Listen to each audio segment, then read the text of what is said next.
Muchas gracias, Karina. A nombre de Mextreams, te damos un regalito y la bienvenida. Muchas gracias. Tienen 5 minutitos para preguntas. Muchas gracias. Bueno, tenemos una pregunta virtual, que esta es específicamente para la doctora Carrillo, que dice, ¿recomendaría usar paracetamol? Entonces, la pregunta dice, ¿recomendaría usar paracetamol en dosis de 1 gramo antes de la aplicación de ofatumumab? Y si es así, ¿cuánto tiempo antes y qué vía de administración? Bien. Les mostró, eran 4 pacientes, pero la cefalea y demás sí se llegaba a presentar.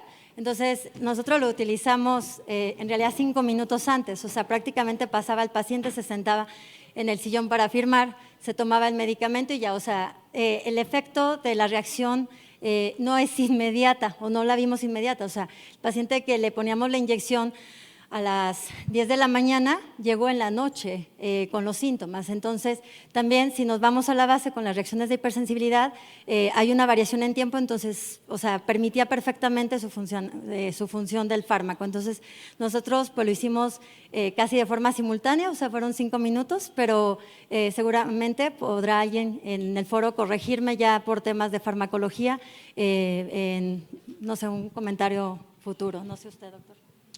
Al principio, cuando estábamos utilizando ofatumumab, lo utilizábamos un poco más. Tenemos una corte más o menos de unos 400 pacientes tratados y la verdad es que después de unos 2 meses de utilización del medicamento, básicamente abandonamos de la utilización de cualquier medicamento. La siguiente pregunta es para el doctor Ontaneda en específico, que dice… ¿considera que todos los anti-CD20 son de alta eficacia? ¿Recomendaría el uso de ofatumumab sobre ocrelizumab? Yo creo que realmente para mí todos los anti-CD20 yo los considero de alta eficacia. Y la verdad es que, por lo menos en nuestro centro, la decisión de utilizar ofatumumab o utilizar ocrelizumab se relaciona un poco más a la preferencia del paciente. Hay algunos pacientes que prefieren ponerse una infusión cada 6 meses y hay algunos pacientes que prefieren ponerse una infusión, poner la inyección en la tranquilidad de su casa.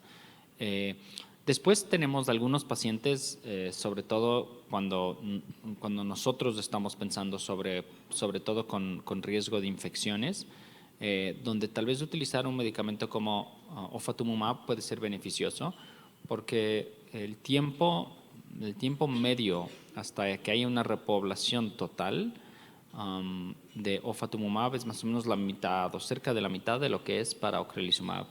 Entonces, claro, si uno tiene un paciente que está con factores de riesgo y necesita usar un anti-CD20, pero por ejemplo es un paciente que tiene riesgo de infección y estoy forzado a utilizar el medicamento, a veces me voy un poco más por ofatumumab. Y después la última cosa es el uso en el efecto wearing off, que es bastante común en medicamentos como ocrelizumab, es menos común en pacientes con ofatumumab porque la dosis es más seguida. Entonces, en pacientes a veces que han transferido de natalizumab, que refieren mucho este sentimiento de wearing off, a veces lo elegimos. Y esta sería la última pregunta por cuestiones de tiempo, pero es para ambos. En un paciente con alta carga lesional y factores de mal pronóstico, ¿qué ventajas tendría ofatumumab versus natalizumab? Ok, bueno, yo consideraría que sería un tema quizás de bioseguridad nada más y contextualizando, ver los perfiles de bioseguridad en el hospital en el que trabajo, entran y se toma todo parejo, porque no sabemos en qué momento se van a tener que cambiar de un lado a otro en función de desenlaces, ¿no? Entonces tenemos el índice de JC desde el inicio, tenemos el cuantiferón o PPD.